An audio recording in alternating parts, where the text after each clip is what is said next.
Queridos filos y filas de Cristo, povo santo espalado por toda a terra, nao comesarei con formalidades, pois o tempo é acentuada precioso demais para iso. Eu sei que moitos de voces se preguntan por que escolio non leao. Alguns dicen que foi en homenaje aos meus predecesores, especialmente leao X e S ou a doutrina social. Outros pensan que foi para evocar o leao de Judá, símbolo do Cristo Rei.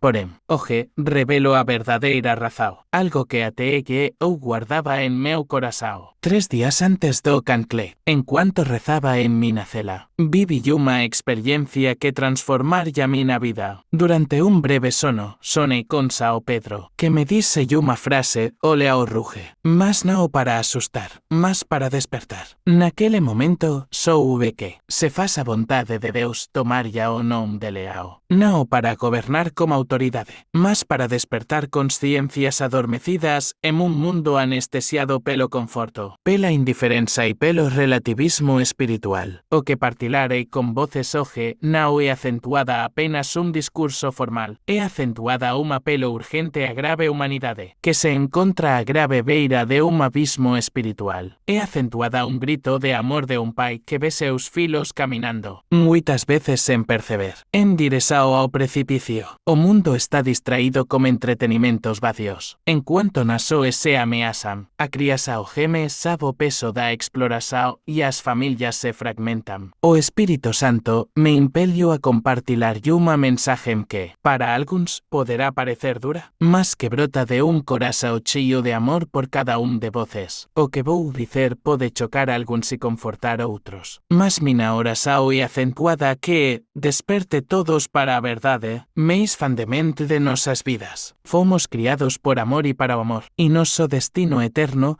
depende de como respondemos a ese amor divino. A humanidade está doente, non apenas físicamente ou políticamente, mas espiritualmente. Estamos doentes en nosa alma, e iso se reflete en sintomas que todos podemos reconocer. Nosas sociedades, mesmo as máis ricas e tecnológicamente avanzadas, están inmersas en unha profunda sensación de vacío. Temos máis conforto material do que cualquier xeración anterior, mas estamos máis ansiosos, deprimidos e solitarios nos últimos meses. En cuanto me preparaba para asumir o ministerio, encontreime con líderes de diversas tradições religiosas, psicólogos, sociólogos, jóvenes e idosos de todo o mundo. Todos confirmaran o mesmo diagnóstico: estamos vivendo unha crise de sentido, sen precedentes.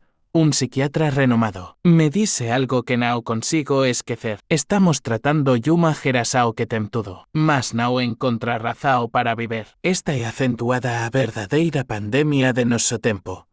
Unha epidemia silenciosa de desesperanza, que non distingue entre ricos e pobres, jóvenes e velos, e cual é acentuada a raíz desa doenza espiritual. Após moitas horas de oração e reflexão, cheguei a unha conclusão simples, mas profunda: esquecemos quen somos. Esquecemos nosa identidade divina como filos amados de Deus.